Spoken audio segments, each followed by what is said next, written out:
To discuss the lecture number 16। ठीक है जी। इसमें हम सबसे पहले स्टार्ट करते हैं the MCQs question which are related to parathyroid gland. ठीक है जी, इसकी एमसीक्यूज क्वेश्चन हम आज डिस्कस करेंगे। पैराथायरॉयड ग्लैंड की एम्ब्रियोलॉजी पढ़ेंगे, इस ग्लैंड की हम फिजियोलॉजी, पैथोलॉजी और फार्माकोलॉजी ये सारे हम इस ग्लैंड के अंदर डिस्कस करेंगे। पैराथायरॉयड ग्लैंड के बारे में याद रखें, these glands are endocrine glands. ये क्या है? एंडोक्राइन ग्लैंड से दे आर प्रोड्यूसिंग हार्मोन्स, ये बॉडी को हार्मोन्स प्रोड्यूस करते हैं। ये ग्लैंड्स होते कहाँ पे है? These gland lies on the back side of thyroid gland. So these glands lies on the back side of thyroid gland. ठीक है जी, ये थायराइड ग्लैंड के बैक साइड पे होते हैं। जैसे कि नेक में on both side of the trachea we have bilobe thyroid gland, exactly on the back side of thyroid we have parathyroid. तो देखिए, अगर फॉर एग्जांपल ये हमारे पास एक थायराइड है ऐसे, और ये कनेक्ट है इस्थमस के जरिए दूसरे थायराइड के साथ। If these are thyroid gland, both thyroid gland are connected by the help of structure known as isthmus. ये भी एमसीक्यूज में आता है, दैट इज इस्थमस। तो अगर एक थायराइड ये है और दूसरी थायराइड ये है, तो इसका मतलब दोनों थायराइड की ये फ्रंट है और ये क्या है? बैक है। तो on back side of thyroid each thyroid contain two parathyroid, एक अपर पार्ट में और एक लोअर पार्ट में, अपर एंड लोअर। तो जो ऊपर दो है उसको हम सुपीरियर पैराथायराइड कहते हैं। This is called superior parathyroid. ठीक है, और जो नीचे वाला है इसको हम क्या कहेंगे? Inferior parathyroid gland, that is called inferior parathyroid gland. तो क्वेश्चन ये है कि parathyroid gland are totally 4 in number, they exactly lies on the back side of thyroid gland. दो अपर पोल में होते हैं, दो लोअर पोल में होते हैं। ठीक है जी। इन पैराथायराइड ग्लैंड के अंदर जो मेन पेरेन्काइमल सेल है उसको हम क्या कहते हैं? Chief cell. तो नेक्स्ट एमसीक्यू क्वेश्चन ये है, parenchymal cells of thyroid, parenchymal cells of parathyroid gland that is a chief cell, उसको हम चीफ सेल ही कहते हैं। ठीक है जी।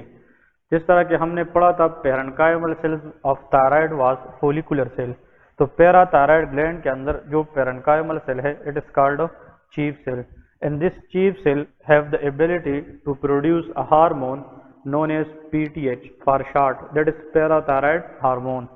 Parathyroid hormone is released in the body when there is hypocalcemia.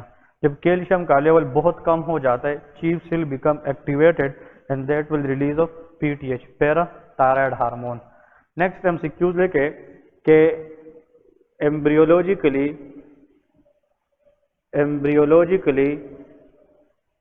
Parathyroid gland originated from, ठीक है, या derived from, originated from dash. अगर एमसीक्यूज आ जाए कि embryologically we have different types of layers, जैसा कि एक्टोडर्म, मीजोडर्म एंड एंडोडर्म। इनके डेरिवेटिव्स हम बाद में पढ़ेंगे कि what are the different derivatives of ectoderm, mesoderm and endoderm. लेकिन अगर एमसीक्यूज आ जाए कि पैराथायराइड ग्लैंड इनमें से किस चीज की डेरिवेटिव है, आंसर इज एंडोडर्म। ये कहां से आते हैं? Endoderm. So endoderm is the inner layer, specially during embryological state it will gives rise to parathyroid gland. Clear है? एम्ब्रियोलॉजिकली अगर फेरेंजियल पाउचेस के अंदर क्वेश्चन आ जाए, तो फेरेंजियल पाउचेस हमारे पास कई पाउचेस है, 1 2 3 इस तरफ टू 6। इनमें से कौन सी दो पाउचेस है जिससे एम्ब्रियोलॉजिकली पैराथायराइड ग्लैंड बनते हैं? Third and fourth pharyngeal pouch. ठीक है। सो यहाँ पे एमसीक्यूज आप लोगों ने ये लिखना है कि which pharyngeal pouches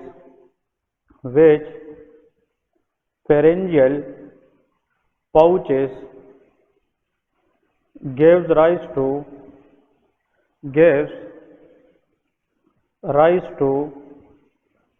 parathyroid gland, parathyroid gland. ठीक है जी, ये क्वेश्चन आप लोगों ने याद रखना है कि वो कौन सी पेरेंजियल पाउचेज है जिससे फ्यूचर में हमें पैराथायराइड ग्लैंड मिलती है। हाँ जी, answer is third and fourth pharyngeal pouch. CPSP की न्यू पूल के अंदर this question is very very important. Embryologically third और फोर्थ पेरेंजियल पाउचेज है जिससे फ्यूचर में क्या बनती है, पैराथायराइड ग्लैंड। जैसे पैराथायराइड ग्लैंड को हम डिवाइड करते हैं कितनी, according to the location. Upper दो को सुपीरियर पैराथायराइड कहते हैं, लोअर दो को इंफीरियर पैराथायराइड। तो अगर एमसीक्यूज आ जाए कि थर्ड पाउच से कौन सी पैराथायराइड बनेगी, answer is lower two, that is inferior parathyroid, inferior parathyroid gland. और कल मैंने आप लोगों को यह भी बताया था टी सेल की मेच्योरेशन कहाँ पे होती है, थाइमस के अंदर। Thymus is also a derivative of third pharyngeal pouch. यहाँ से थाइमस आता है और इंफीरियर दो पैराथायराइड ग्लैंड। लेकिन जो फोर्थ पेरेंजियल पाउच है it can gives rise to superior parathyroid gland. Clear है, ये दोनों एमसीक्यूज क्वेश्चन हेड क्वेश्चन है, याद रखना है। अब देखिए सेंटेंस को बनाते हैं। अगर लेयर्स की बात आ जाए, एक्टोडर्म, मीजोडर्म और एंडोडर्म के अंदर अगर क्वेश्चन आ जाए कि पैराथायराइड ग्लैंड किस लेयर की डेरिवेटिव है, आंसर विल बी एंडोडर्म। अगर पाउच इसके अंदर क्वेश्चन आ जाए, answer will be third and fourth. अब देखें इसका कंप्लीट सेंटेंस यह बनता है, parathyroid gland are the endocrine gland which are derivative from the endoderm of third and fourth pharyngeal pouch। ये थर्ड और फोर्थ पेरेंजियल पाउच की एंडोडर्म से निकलती है। ठीक है, नेक्स्ट यहाँ पे एमसीक्यूज लेके physiological stimulus for the release of PTH from chief cell. अगर ये क्वेश्चन आ जाए कि normally chief cell will secrete PTH, what will be the stimulus. हाँ जी, when there is low blood calcium level, answer is hypocalcaemia. So when calcium level is very very low in the blood, this will be the physiological stimulus for the chief cell to release of PTH. क्योंकि PTH hormone का काम यह है कि लो calcium को क्या करेगा, increase करेगा। क्लियर है, okay. Which hormone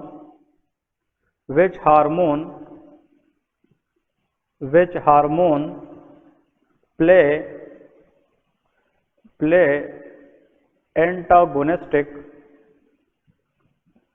antagonistic role of PTH. हाँ जी, इसका मतलब क्या है, पीटीएच का काम क्या है, लो कैल्शियम को इंक्रीज करना। तो वो कौन सा हार्मोन है जो पीटीएच के खिलाफ काम करता है, वो चाहता है कि मैं कैल्शियम को क्या करूं, कम करूं। ये तो लो कैल्शियम को उठाएगा, ऊपर ले जाएगा, लेकिन ऐसा हार्मोन जो हाई कैल्शियम को क्या कर सके, लो कर सके। Answer is calcitonin. उस हार्मोन का नाम है कैल्सीटोनिन। ये क्या है, calcitonin. Calcitonin come from where, it is come from parafollicular cell of thyroid. तो कैल्सीटोनिन का अगर ये क्वेश्चन आ जाए कि इसकी सोर्स क्या है, कैल्सीटोनिन कहाँ से आती है, हाँ जी, answer is parafollicular cell. Parafollicular cell कहाँ पे होते हैं, of thyroid gland. Thyroid gland के पैराफोलिकुलर सेल से कैल्सीटोनिन आती है और पैराफोलिकुलर सेल्स को C cells of the thyroid भी कहते हैं। नेक्स्ट इसके साथ यहाँ पे एमसीक्यूज ही नोट करें, एम्ब्रियोलॉजिकल ओरिजिन किस चीज की, पैराफोलिकुलर सेल की। Anyone, what is the embryological origin of parafollicular cells of thyroid, neural crest cell. इसको हम क्या कहते हैं, न्यूरल क्रेस्ट सेल। ये भी एमसीक्यूज है, NCC, neural crest cell can gives rise to parafollicular cell of thyroid and this parafollicular cells of the thyroid later in the body will produce calcitonin when the calcium level is very high। तो अगर high calcium है उसको लो करना किसका काम है, calcitonin का। लेकिन अगर कैल्शियम बहुत कम है तो which hormone will be release, PTH. तो हाइपोकैल्सीमिया को बढ़ाना, कैल्शियम को इंक्रीज करना, ये पैराथायराइड हार्मोन का काम होता है। ठीक है, नेक्स्ट थायराइड ग्लैंड के अंदर वो कौन सा सेल है जिससे T3 T4 आती है, follicular cell. Follicular cell are embryologically derive from endoderm, ये भी हमसे क्यूज आता है। जो फोलिकुलर सेल है थायराइड के अंदर वो एंडोडर्म से आता है, लेकिन parafollicular cell of thyroid come from neural crest cell, ठीक है। लेकिन चीफ सेल अगर आ जाए जो पैराथायराइड ग्लैंड के अंदर है तो वो कहाँ से आएगा, endoderm of which pouches, third and fourth pharyngeal pouches, clear है। सो थर्ड पाउच से इंटीरियर लोअर टू पैराथायराइड बनेंगे और फोर्थ पाउच से सुपीरियर अपर टू पैराथायराइड बनेंगे। पैराथायराइड ग्लैंड का काम यह है, it regulate blood calcium level, ये क्या करता है, ब्लड कैल्शियम लेवल। तो अब इसकी हम थोड़ी सी मजीद फिजियोलॉजी पढ़ेंगे और आप लोगों को ये एमसीक्यू बिल्कुल आसान हो जाएंगे, चाहे फिर एग्जाम में इसकी पैथोलॉजीज आ जाए, उसकी मैनेजमेंट आ जाए या इसकी इन्वेस्टिगेशन आ जाए, ये इंशाल्लाह सारे के सारे अब आप लोगों को मजीद क्लियर हो जाएंगे, ठीक है। ओके, हम सबसे पहले नॉर्मल को समझेंगे, नॉर्मल के ऊपर ही हम एमसीक्यूज अप्लाई करेंगे। तो देखें, रेगुलेशन ऑफ कैल्शियम लेके रेगुलेशन ऑफ कैल्शियम, ठीक है जी, कि हमारे पास कैल्शियम की रेगुलेशन किस तरह होती है, what are the ways where we can regulate blood calcium. अब कैल्शियम को रेगुलेट करने में ज़्यादातर जो रोल है वो पीटीएच हार्मोन का है, विट इज पैराथायराइड हार्मोन। देखिए, पीटीएच हार्मोन कैल्शियम को रेगुलेट करता है bye acting on the bones, ये किस पे काम करेगा, बोन्स पे काम करेगा। PTH will also act on the या PTH will act on the intestine directly or indirectly, we will discuss, and also for the calcium regulation PTH will act on the kidney। तो ये तीन चीजें आप लोगों ने याद रखनी है, bones, intestine plus kidney, these are the three areas where PTH will be work, जहां पे क्या काम करेगा, पीटीएच काम करेगा।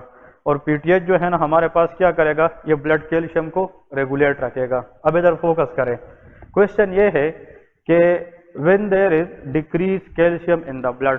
अब सुन ले, हाँ ये सर्कल याद रखेंगे तो सारी चीज आप लोगों को आसान हो जाएगी। अगर anyhow due to any reason when there is decrease calcium in blood, जब ब्लड के अंदर कैल्शियम लेवल क्या हो जाए, वो कम हो जाए, कंडीशन इज कॉल्ड हाइपोकैल्सीमिया। तो low calcium will activate which cell in the parathyroid gland, chief cell of parathyroid gland. वैसे चीफ सेल और कहाँ पे होते हैं, chief cells are present also in the stomach, very good, इसको gastric chief cell कहते हैं, जहां से पेप्सिनोजन आता है, ठीक है।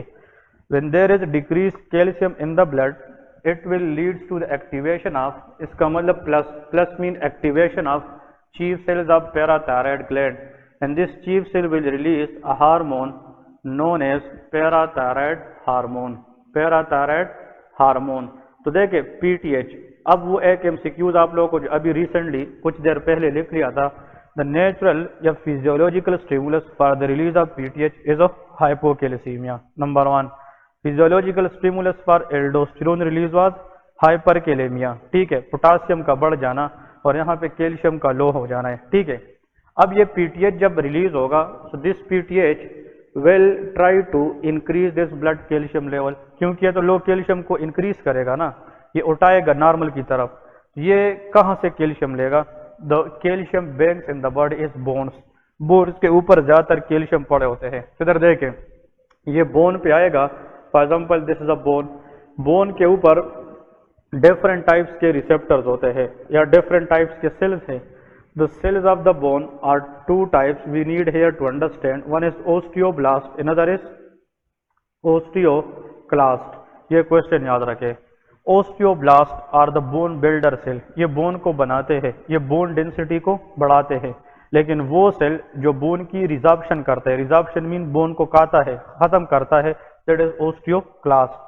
तो वैसे फेगोसाइटोसिस का एक्शन किस में है, ओस्टियोक्लास्ट में है, इसलिए इसको हम मैक्रोफेजेस ऑफ दी बोन भी कहते हैं। ये भी क्वेश्चन है, macrophages any cell which have the ability to phagocytose, ठीक है। तो phagocytosis of bone it is done by which cell, osteoclast, clear है। अब इधर देखें, हमने इस बोन से कैल्शियम निकालना है, लेकिन what ever the calcium that is present in the bone matrix it is in the form of complexes. ये कैल्शियम फास्फेट के साथ अटैच होते हैं, कैल्शियम सल्फेट के साथ अटैच होते हैं, लेकिन हमें ब्लड के अंदर फ्री कैल्शियम चाहिए विच इज आयोनाइज कैल्शियम, ठीक है। क्योंकि यहाँ पे जो आप लोगों को समझना है वो ये है कैल्शियम की दो शक्लें हैं, calcium having two types, one is free calcium, और एक को हम क्या कहते हैं, बाउंड कैल्शियम। बाउंड कैल्शियम और फ्री, इसको हम आयोनाइज कैल्शियम, इसको कॉम्प्लेक्स कैल्शियम कहते हैं। ये बायोलॉजिकली एक्टिव कैल्शियम है, बायोलॉजिकली एक्टिव कैल्शियम। इसका मतलब ये है कि the calcium which is free in ionized state, it is biologically active calcium। लेकिन ये जो कैल्शियम है which is bound either with sulfate or calcium bind either with phosphate, it is biologically inactive calcium। Blood के अंदर हमें कौन C calcium को बढ़ानी है, जो फ्री कैल्शियम है, आयोनाइज्ड कैल्शियम। लेकिन बोन के अंदर कैल्शियम ज्यादातर किस फॉर्म में है, कॉम्प्लेक्सेस की शक्ल में है। अब देखें पीटीएच जब इधर से बोन पे काम करेगा तो जहन ये कहता है कि हमने बोन से कैल्शियम लेने, तो बोन बनाने का काम करेंगे कि बोन रिजॉर्व करने का, बोन काने का काम करेंगे, क्योंकि पीटीएच का टारगेट इस कैल्शियम को बढ़ाना है। और यहाँ को कैल्शियम ये कहाँ से देगा, बोन से, तो बोन काने वाला प्रोसेस हम करेंगे। तो इसके रिसेप्टर किस पे होने चाहिए, osteoclast, but it is wrong. The primary receptor for PTH is present on the osteoblast. ये ओस्टियोब्लास्ट के ऊपर काम करके इनडायरेक्टली किसको एक्टिवेट करेंगे, ओस्टियोक्लास्ट को एक्टिवेट करेंगे। तो इसके साथ आप लोग सेम मैकेनिज्म में एमसीक्यूज लेके, the primary receptor for PTH in the bone present in which cell, answer is osteoblast. ठीक है, ये कंसेप्चुअली अगर आप लोग देखें, लोग कहते हैं कि यार ओस्टियोक्लास्ट एक्टिवेट होगा तो हम कैल्शियम लेंगे, होगा भी ऐसा ही, लेकिन डायरेक्टली नहीं होगा, इनडायरेक्टली होगा। डायरेक्टली पीटीएच किस सेल को एक्टिवेट करेगा, ओस्टियोब्लास्ट, और ओस्टियोब्लास्ट के जरिए इनडायरेक्टली किसको एक्टिवेट करेगा, ओस्टियोक्लास्ट को एक्टिवेट करेगा। अब इधर नेक्स्ट एमसीक्यूज ये है कि पीटीएच की रिसेप्टर किस सेल पे है, ओस्टियोब्लास्ट में है, तो फिर रिसेप्टर की लोकेशन, मैंने कल कुछ लोकेशन शेयर भी किए थे ग्रुप में।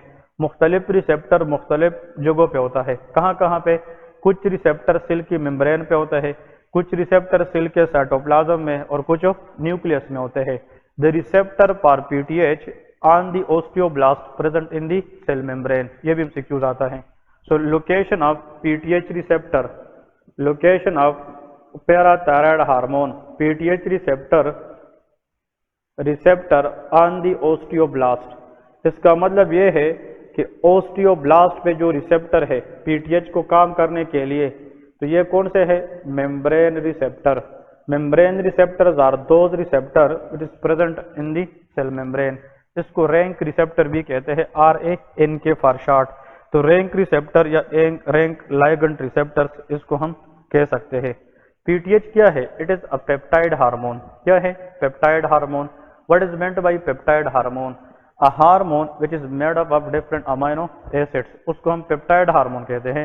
It is made up of 84 amino acid. पीटीएच के अंदर इसकी स्ट्रक्चर में जो टोटल अमीनो एसिड नंबर है that is around about 84। और जितने पेप्टाइड नेचर के हार्मोन है including growth hormone, it contain 191 amino acid. Growth hormone, almost all peptide hormone has attachment receptor on the cell membrane, ते membrane receptor रखता है। अब इधर फोकस करें, ओस्टियोब्लास्ट पे प्राइमरी क्या करेगा, एक्शन करेगा ना। जब ओस्टियोब्लास्ट पे प्राइमरी एक्शन करेगा, इनडायरेक्टली किसको एक्टिवेशन मिलेगी, ओस्टियोक्लास्ट। और जब ये ओस्टियोक्लास्ट इधर से एक्टिवेट होगा तो ये बोर्ड से रिजॉर्प्शन करेगा, बोर्ड से रिजॉर्प्शन करके ब्लड में क्या बढ़ाएगा, कैल्शियम फास्फेट बढ़ाएगा। ऐसा है, ये कैल्शियम फास्फेट बढ़ाएगा। लेकिन what is the second messenger for PTH, ये भी मैंने आप लोगों को लिखा था, साइक्लिक एमपी। जितना ये ज्यादा काम करेगा, कैल्शियम फास्फेट निकलेगा, उतना ब्लड में किस चीज का लेवल बढ़ेगा, साइक्लिक एमपी। ये आप लोगों को डायग्नोज में बहुत हेल्प देता है। Cyclic AMP is a second messenger system and that is elevated when there is increase PTH activity. Clear है, तो कैल्शियम फास्फेट भी निकलेगा और साथ में किस चीज की लेवल बढ़ती रहेगी, साइक्लिक एमपी। अब देखें, ब्लड में तो कैल्शियम फास्फेट आया, लेकिन हमें ये कॉम्प्लेक्स चाहिए कि फ्री चाहिए, फ्री चाहिए। तो अभी तक तो काम हुआ नहीं है, बोन से हमने सिर्फ क्या ले लिया, हाँ जी, कैल्शियम को कॉम्प्लेक्स फॉर्म में ले लिया। फिर पीटीएच क्या करता है, ये किडनी पे जाकर काम करना शुरू करता है। तो नेक्स्ट आप लोग नेफ्रॉन का स्ट्रक्चर ड्रा करें और उसमें हम मैकेनिज्म को समझने की कोशिश करेंगे। This cup shape structure is called Bowman capsule. Bowman capsule के बाद the part of nephron is called PCT, proximal convoluted tubule. इसके बाद क्या होता है, tin limb of descending loop of Henle, और इसके बाद the limb which is thick ascending limb loop of Henle. इसके बाद होता है जनाब DCT, distal convoluted tubule, collecting ducts, collecting tubule. इस तरह ये हम एक नॉर्मल नेफ्रॉन की स्ट्रक्चर पढ़ते हैं, बाद में उसको हम मजीद रीनल फिजियोलॉजी और एनाटॉमी में करूंगा, उसमें मैं डिस्कस करूंगा। हाँ जी, the smaller arteriole approaching toward glomeruli is called afferent arteriole, और जो वापस इधर से जाएंगे उसको हम क्या कहेंगे, इफरेंट आर्टीरियोल कहेंगे। क्लियर है? अब फोकस इधर करनी है, शाबाश। जब कैल्शियम अब्जॉर्ब हो जाता है, कैल्शियम फिल्टर हो जाता है, फिल्टर फ्रॉम ग्लोमेरुलाई, और किस चीज की फिल्ट्रेशन होती है, phosphate. In other CPSP MCQs, whenever phosphate is filtered, so it will be reabsorbed back normally from the kidney, from which part, PCT। तो ये MCQs भी आते हैं। जो proximal convoluted tubule है, it has the ability to reabsorb the filtered phosphate, याद रहेगी ना। तो phosphate is P पर PCT। फिर कैल्शियम जो है ये PCT से रीअब्जॉर्ब नहीं हो सकती, ये आगे जाएगी। आज कैल्शियम में C आता है, तो C के बाद क्या है, D फॉर DCT। तो कैल्शियम की रीअब्जॉर्प्शन ब्लड में कहां से होती है, आंसर इज DCT। इस तरह है ना। तो इधर देखिए, फास्फेट अगर यहां से आया था फास्फेट, तो इसकी वापस रीअब्जॉर्प्शन नॉर्मली कहां से होती है, आंसर इज PCT। लेकिन जो कैल्शियम है ये नॉर्मली रीअब्जॉर्ब कहां से होता है, answer is DCT। Number 1, this is again one of the very important MCQs in physiology. देखिए, अब ये भी एक अपने लिए एक गोल्ड स्टैंडर्ड सेंटेंस याद रखे, up to the day of exam, जितने भी फिल्ट्रेट्स हैं ग्लोमेरुलाई से, चाहे जो चीज भी फिल्टर हो जाए, उन सब की मैक्सिमम रीअब्जॉर्प्शन किस पार्ट से होती है, PCT से होती है। 80% ऑफ द फिल्ट्रेट दे अब रीअब्जॉर्ब फ्रॉम PCT। आप लोग रफी बुक पढ़ेंगे, SK पढ़ेंगे, उसमें यही क्वेश्चन आया है, व्हाई PCT है the maximum reabsorption capacity, because it contain brush borders. इसके अंदर क्या होते हैं, ब्रुश बॉर्डर। इसमें इस तरह ब्रुश बॉर्डर होते हैं, those brush border has the ability to reabsorb the filtrate. What is the difference between PCT and DCT, because PCT contain more brush borders. जितने ब्रुश बॉर्डर ज्यादा होंगे उतना रीअब्जॉर्प्शन कैपेबिलिटी वो ज्यादा होती है। अब इधर फोकस करें ना, शाबाश। हमें तो ब्लड में कौन सा कैल्शियम बढ़ाना है, आयोनाइज कैल्शियम। इधर फोकस करे, लेकिन नहीं फोकस करे, जब ये कैल्शियम भी फिल्टर होगा, फास्फेट भी, तो नॉर्मली तो ये रीअब्जॉर्ब होते हैं नॉर्मल बंदे में, लेकिन अब बंदे में तो कैल्शियम क्या है, कम है, PTH आया है। तो अगर इस फास्फेट की रीअब्जॉर्प्शन को हम क्या करें, ब्लॉक करें, तो फिर फास्फेट किधर जाएगी, यूरिन में आएगी ना। यूरिन में phosphate will be leak in urine, तो उसकी रीअब्जॉर्प्शन नहीं होगी। तो फिर सिर्फ किस चीज की रीअब्जॉर्प्शन होगी, कैल्शियम की, दैट वी नीड। तो अगर हमने फ्री कैल्शियम बढ़ाना है ब्लड में, तो बोन से तो हम लेंगे कम्प्लेक्स फॉर्म में, लेकिन वो फिल्टर होकर हमने किसकी रीअब्जॉर्प्शन ब्लॉक करनी है, फास्फेट की। तब जाकर हम किस चीज को बढ़ा सकते हैं, फ्री कैल्शियम को। इस फास्फेट की रीअब्जॉर्प्शन को ब्लॉक करना, it is also the action of PTH। तो यहाँ पे नेक्स्ट MCQ देखे, PTH inhibit the reabsorption of what, answer is phosphate, from where, from PCT। तो प्रॉक्सिमल कन्वोल्यूटेड ट्यूब्यूल के अंदर जो फास्फेट की रीअब्जॉर्प्शन होनी थी, वो PTH ने क्या की, रीअब्जॉर्प्शन को ब्लॉक कर दिया। जब इसने इसकी रीअब्जॉर्प्शन को ब्लॉक कर दिया, तो फास्फेट यूरिन में चला गया, तो there will be hyperphosphaturia, मतलब PTH के होते हुए फास्फेट यूरिन में ज्यादा जाएगा ना, और ब्लड में फास्फेट की लेवल क्या हो जाएगी, कम। So there will be hypophosphataemia, but there will be hyperphosphaturia. ठीक है जी। अब नेक्स्ट पॉइंट ये याद रखना है, अगर ये फ्री कैल्शियम ब्लड में आए, लेकिन स्टिल कैल्शियम इतने नहीं आए कि वो लो कैल्शियम को क्या करे, नॉर्मलाइज करे, तो फिर ये क्या करेगा, PTH, ये विटामिन D को एक्टिवेट करेगा। किसको एक्टिवेट करेगा, विटामिन D। तो देखिए नीचे लेके एप्स्टिल नीचे लेके एप्स्टिल, द कैल्शियम इज लो, अगर स्टिल कैल्शियम लो है, देन PTH एक्टिवेट अल्फा 1, हाँ जी, अल्फा 1 हाइड्रोक्सिलेस, याद है अल्फा 1 हाइड्रोक्सिलेस का काम क्या है? इनएक्टिव विटामिन डी को क्या करना? एक्टिवेट करना। So PTH activate alpha 1 hydroxylase, ये कहाँ पे होता है? इन पीसीटी, कहाँ पे? PCT to form more active, हाँ जी, विटामिन डी। और जब विटामिन डी बनेगी तो विटामिन डी का काम क्या है? Vitamin D will go which help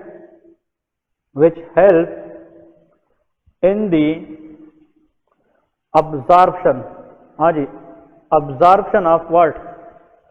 Absorption of calcium from the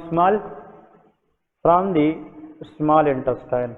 vitamin D का काम यह है कि ये कैल्शियम की अब्जॉर्प्शन को ड्यूडेनम से क्या करता है? इंक्रीज। केल मॉड्यूलिन रिसेप्टर पे जाकर काम करता है और कैल्शियम अब्जॉर्प्शन को ड्यूडेनम से इंक्रीज कर देता है। तो ये जो फूड हम खाते हैं इंटेस्टाइन में, उस फूड के अंदर अगर कैल्शियम है तो उस फूड की जो अब्जॉर्प्शन है ये क्या है? ये इंक्रीज करता है। कौन सी चीज? Vitamin D. क्लियर है? तो कैल्शियम अब्जॉर्प्शन ज्यादा होगी तो लो कैल्शियम बढ़ेगी कि नहीं? इसका मतलब एक वक्त आएगा कैल्शियम क्या हो जाएगा? नॉर्मलाइज हो जाएगा। तो लो कैल्शियम को नॉर्मलाइज किस हार्मोन ने किया? पीटीएच हार्मोन ने किया। पीटीएच ने पहले कैल्शियम कहाँ से ली? बोन से ली। बोन से लेकर फिर कैल्शियम को बैलेंस कहाँ से मेंटेन किया? फास्फेट की रीअब्जॉर्प्शन ब्लॉक किया। कहाँ से? किडनी के अंदर पीसीटी। और अगर काम ना हुआ तो फिर सेम पीसीटी में किस एंजाइम को एक्टिवेट करता है? अल्फा 1 हाइड्रोक्सिलेस, ताकि ज्यादा से ज्यादा विटामिन डी बने और वो इंटेस्टाइन से कैल्शियम की किस चीज को बढ़ाए? अब्जॉर्प्शन को बढ़ाए। क्लियर है? इधर देखे एमसीक्यूज, वेटम पीटीएच का काम बोन को कैल्शियम देना है कि बोन से कैल्शियम लेना है। तो इसको कहते हैं बोन रिजॉर्प्शन। इसको क्या कहते हैं? Bone resorption. इधर देखिए, यहां से कैल्शियम लेना, इसको क्या कहते हैं? Bone resorption. लेकिन पीसीटी से इसको इनहिबिट करता है फास्फेट, लेकिन किसको बढ़ाता है? कैल्शियम। तो पीटीएच कैल्शियम की रीएब्जॉर्प्शन करता है कि लॉस करता है? रीएब्जॉर्प्शन। तो किडनी से क्या करता है? रीएब्जॉर्प्शन। कैल्शियम की बात कर रहे हैं तो कैल्शियम क्या होगा यहां से? किडनी के डीसीटी में रीएब्जॉर्ब होगा, रीएब्जॉर्प्शन। और पीटीएच किसको एक्टिवेट करता है? Vitamin D. और वहां से इंटेस्टाइन के किसको बढ़ाता है? अब्जॉर्प्शन। तो इंटेस्टाइन से कैल्शियम की किस चीज को बढ़ाता है? हाँ जी, अब्जॉर्प्शन। सो ऐसा हार्मोन जो कैल्शियम की बोन से रिजॉर्प्शन को बढ़ाए, इंटेस्टाइन से कैल्शियम की अब्जॉर्प्शन को बढ़ाए और किडनी से कैल्शियम की रीअब्जॉर्प्शन, वो पैराथायराइड हार्मोन होगा। क्लियर है? वो पैराथायराइड हार्मोन होगा। और पैराथायराइड हार्मोन जब बढ़ जाता है it will increase the calcium level. और जब कैल्शियम लेवल नॉर्मलाइज होगा तो chief cell become less sensitive. और जब वो लेस सेंसिटिव होगा तो पीटीएच लेवल क्या हो जाएगा? वो कम हो जाएगा। ठीक है? तो ये हमने अभी तक जो भी बात की है that is all about physiology. अब जो सीपीएसपी के अंदर एमसीक्यूज आता है वो इनमें से भी है। देखिए, पीटीएच के होते हुए फास्फेट ब्लड में जाएगा कि यूरिन में जाएगा? यूरिन में, क्योंकि ये फास्फेट की रीअब्जॉर्प्शन को प्रिवेंट करता है। So it is actually a phosphate threshing hormone. ये फास्फेट को थ्रेश कर देता है यूरिन के अंदर, उसकी रीअब्जॉर्प्शन को ब्लॉक कर देता है। So that is all about parathyroid hormone. अब लेके क्लिनिकल सिनेरियो लिखेंगे तो आप लोगों को इंशाल्लाह ये चीज मजीद आसान हो जाएगी। ठीक है जी? क्लियर हुआ कि नहीं? ये इसकी फिजियोलॉजी थी पैराथायराइड हार्मोन की। And this physiology help very a lot in the exam when you are solving the question letter.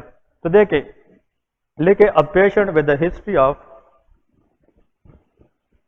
Case, लेके एग्जाम के अंदर जो केस आता है, अ पेशेंट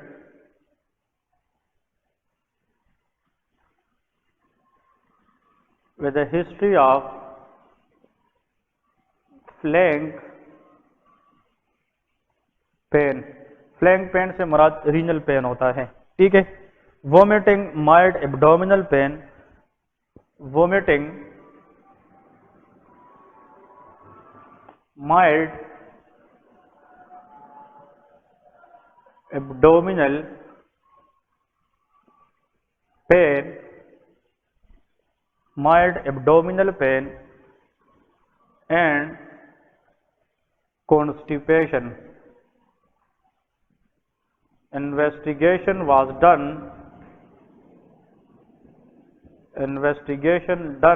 या investigation shows calcium 14 milligram per DL, या आप लोग लिख सकते हैं 16 मिलीग्राम पर डीएल डेसीलीटर। ठीक है, कैल्शियम की लेवल 16 मिलीग्राम पर डेसीलीटर है और फास्फेट लेवल लेके 2.1 mg पर DL.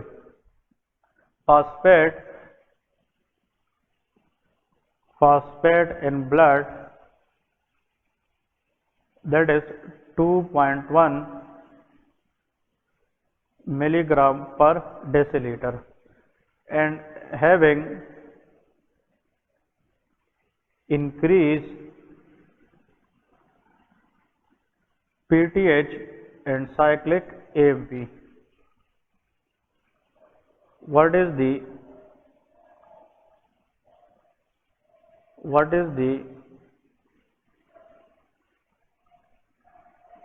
most likely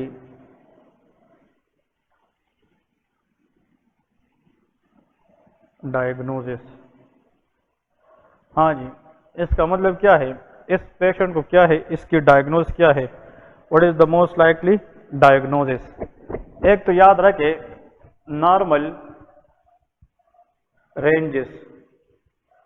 normal ranges side पे लेके वो हेयर पेपर में देते भी है।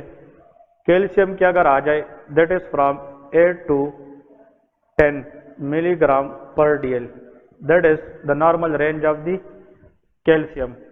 फास्फेट लेके that is 3.4 to 4.5 milligram per dL. ठीक है जी, this is the normal ranges of calcium and phosphate.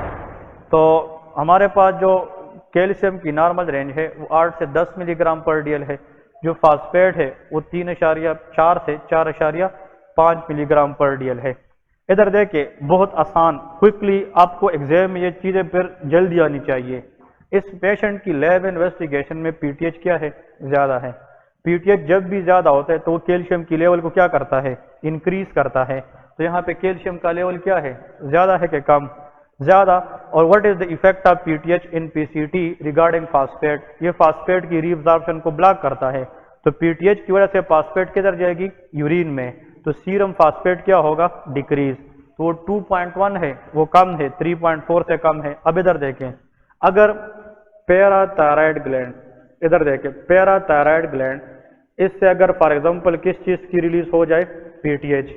ये पीटीएच जब ज़्यादा होगा तो इसने कैल्शियम को तब ज़्यादा करना होगा तब अगर बोन ठीक हो, क्योंकि इसने कैल्शियम कहाँ से लेना है, बोन से। फिर कैल्शियम को ये तब ज़्यादा करेगा, फास्फेट तब कम होगा अगर किस चीज़ की काम हो रही हो, किडनी। अगर किडनी नहीं काम कर सकती तो ये कर सकता है ये चीज़, नहीं।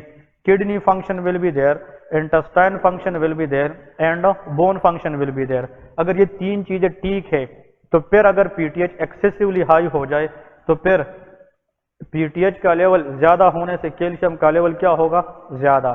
तो इसका मतलब अब ये इशू जो है पीटीएच का, जो जब कैल्शियम बढ़ जाता है, तो जब नॉर्मली कैल्शियम बढ़ता है तो ये ग्लैंड पीटीएच रिलीज को क्या करता है, कम कर देता है। लेकिन अगर कैल्शियम ज़्यादा की बजाय फिर भी पीटीएच क्या हो रहा है, ज़्यादा हो रहा है, तो ये फिजियोलॉजी है, पैथोलॉजी है, ये पैथोलॉजी है।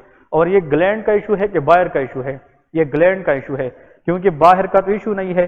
तो ऐसा कंडीशन जिसमें पीटीएच का लेवल कई फोल्ड क्या हो जाए, बढ़ जाए, when the problem lies in the parathyroid gland, that is called primary hyper parathyroidism. ये किसका केस है, primary hyper parathyroidism, that is a primary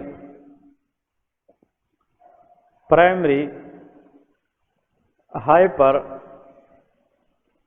parathyroidism. ठीक है जी, पैराथायराइडिज्म।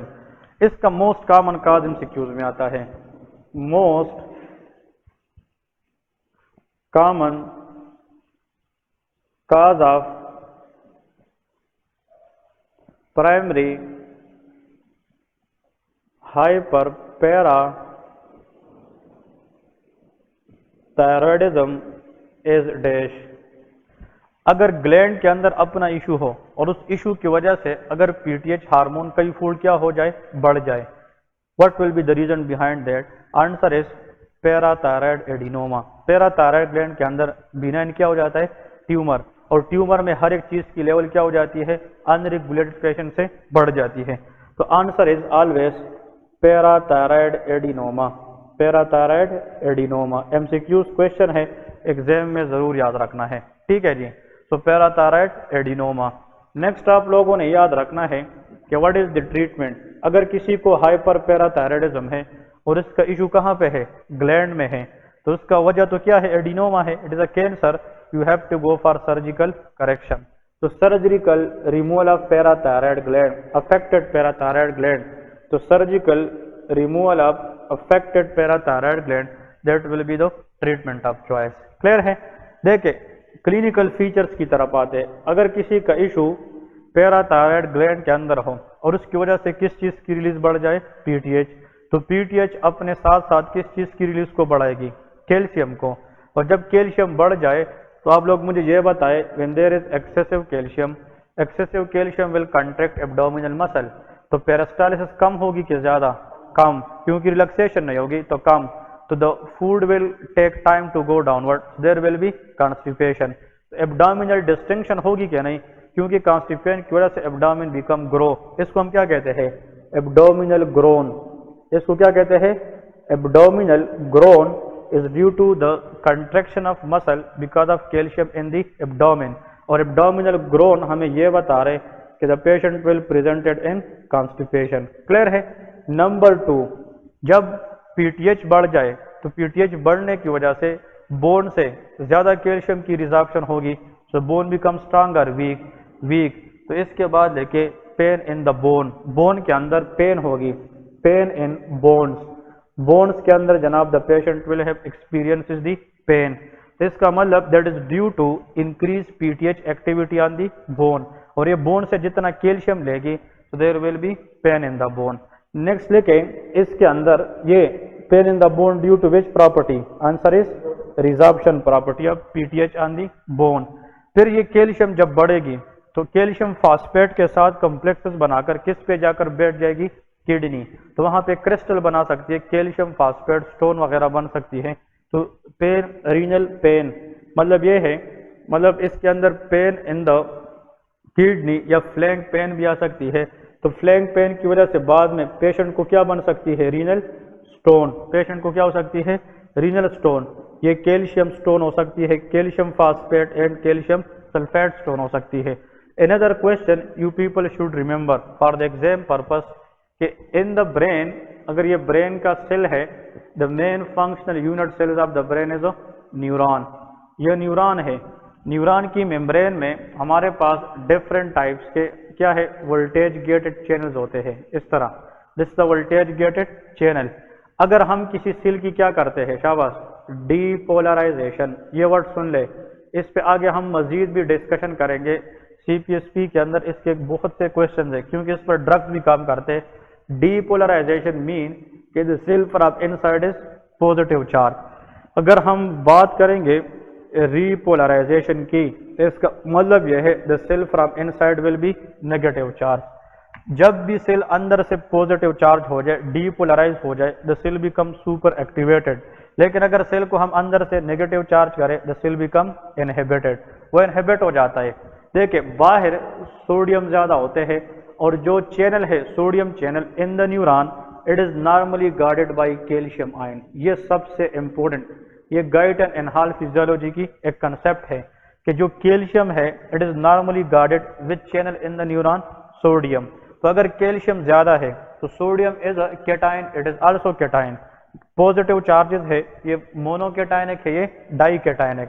तो कैल्शियम के होते हुए सोडियम का अंदर जाना आसान होगा कि मुश्किल है। तो जब हाइपर पैराथायराइडिज्म है, पीटीएच ज्यादा है, कैल्शियम भी ज्यादा है, तो जब ये ज्यादा है यहाँ पे कैल्शियम कंसंट्रेशन ज्यादा होगी। जब ये ज्यादा होगी तो सोडियम का अंदर जाना मुश्किल हो जाएगा। जब सोडियम नहीं आएगा अंदर, तो the cell will be remain negative, क्योंकि सोडियम आएगा तो सेल पॉजिटिविटी आएगी, जब सोडियम नहीं आएगा तो सेल नेगेटिविटी आएगी।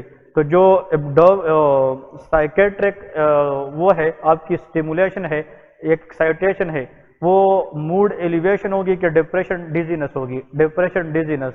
You have a depressed mood and hyperparathyroidism, इसको साइकिक मोन कहते हैं। तो यहाँ पे the next is psychic moan. Psychic moan mean depression, depression mean dizziness, low steam of energy.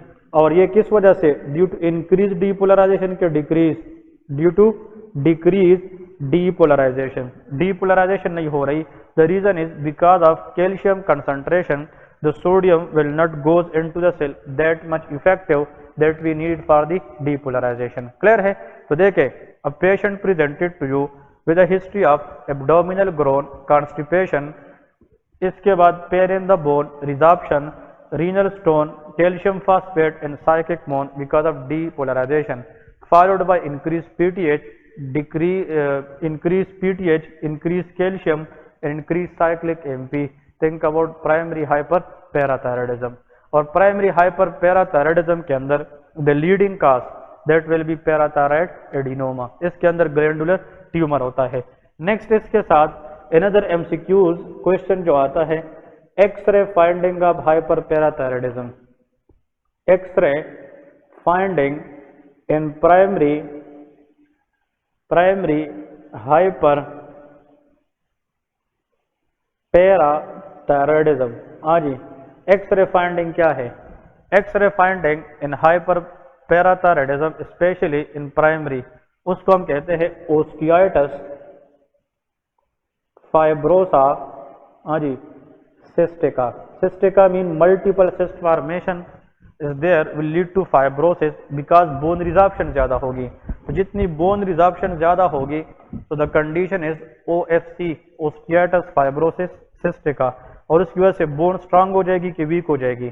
weak।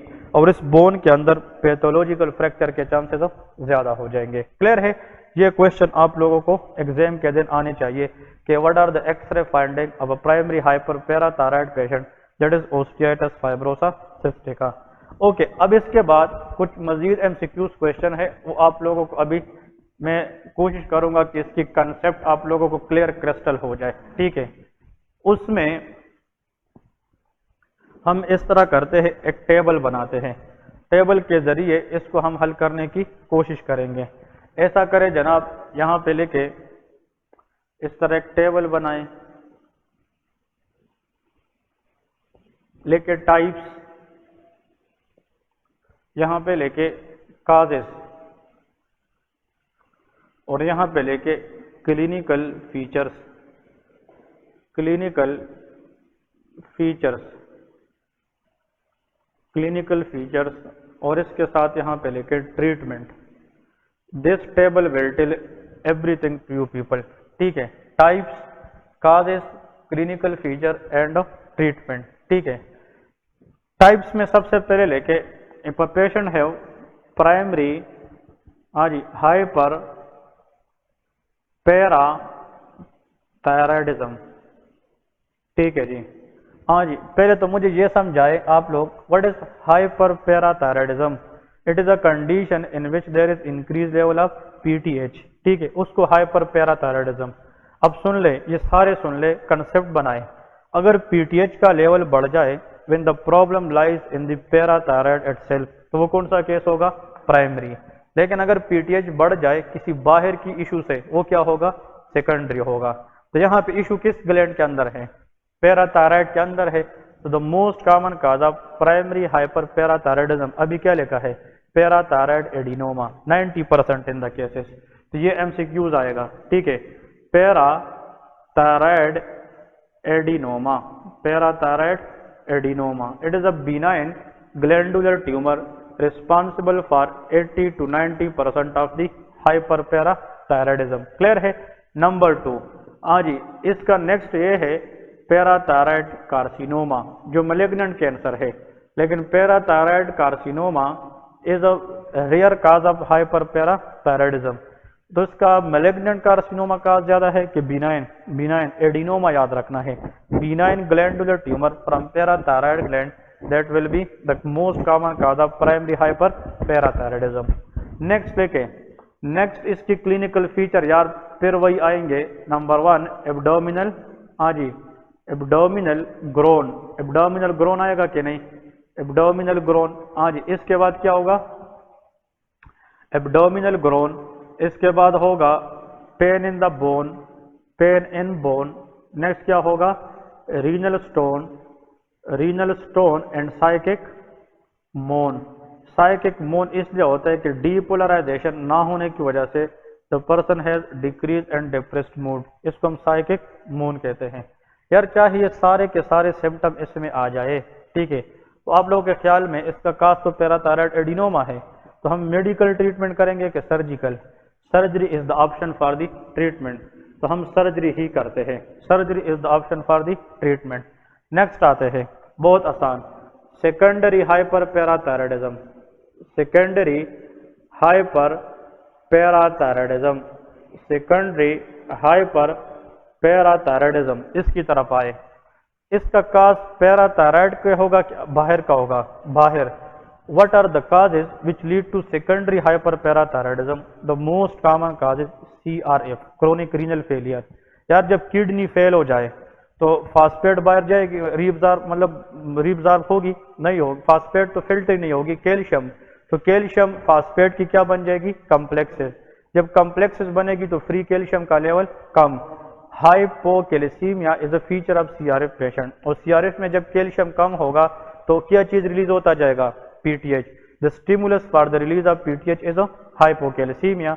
अब पीटीएच आता रहेगा लेकिन वो कैल्शियम बढ़ाएगा नहीं, क्योंकि वो तो कैल्शियम तब बढ़ाएगा जब कौन सी चीज काम कर रही हो, किडनी। तो अगर किडनी फेल है तो वो हाइपोकैल्सीमिया मजीद तर मजीद होती जाएगी और क्या चीज बढ़ती जाएगी, PTH. So the most common cause of primary hyper parathyroidism is parathyroid adenoma, लेकिन सेकेंडरी हाइपर पैराथायराइडिज्म की मोस्ट कॉमन काज क्या है, क्रोनिक रीनल फेलियर है, दैट इज सीआरएफ। यहाँ पे नेक्स्ट लेके एमसीक्यूज, एमसीक्यूज क्वेश्चन जरूर आप लोगों ने पेन पॉइंट याद रखना है, क्रोनिक रीनल फेलियर, ठीक है, इसको हम कहते हैं सीआरएफ, क्रोनिक रीनल फेलियर।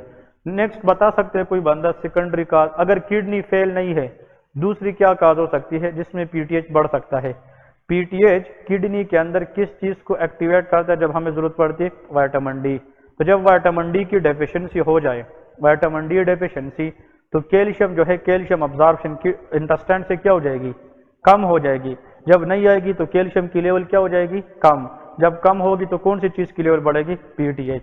तो hyper parathyroidism is also seen in vitamin D deficiency, ये जनाब विटामिन डी डेफिशिएंसी में भी हो सकती है। यहाँ पे जो क्लिनिकल फीचर्स है, same clinical feature same as above, same as above plus added feature of the cause, added feature of cause. इसका मतलब ये है कि रीनल फेलियर के अपने फीचर्स भी होंगे ना, तो depend upon that cause there will be the symptoms of hyperparathyroidism as a secondary. ये ऊपर वाले फीचर तो होंगे ही, लेकिन डिपेंड अपॉन द काज, उस काज के हिसाब से भी उसके अपने क्या होंगे, फीचर होंगे। यहाँ पे जो ट्रीटमेंट है, treat the underlying cause, CRF है उसको ट्रीट करें। हम डायलिसिस कर सकते हैं, डायलिसिस नहीं तो हम रीनल ट्रांसप्लांट कर सकते हैं, क्लियर है। विटामिन डी है उसकी इन्फ्यूजन दे दे। तो treat the underlying cause, treat the underlying cause, this is the main state treatment. हम अंडरलाइंग काज को ट्रीट करेंगे तो पीटीएच लेवल खुद बहुत क्या हो जाएगा, वो कम हो जाएगा।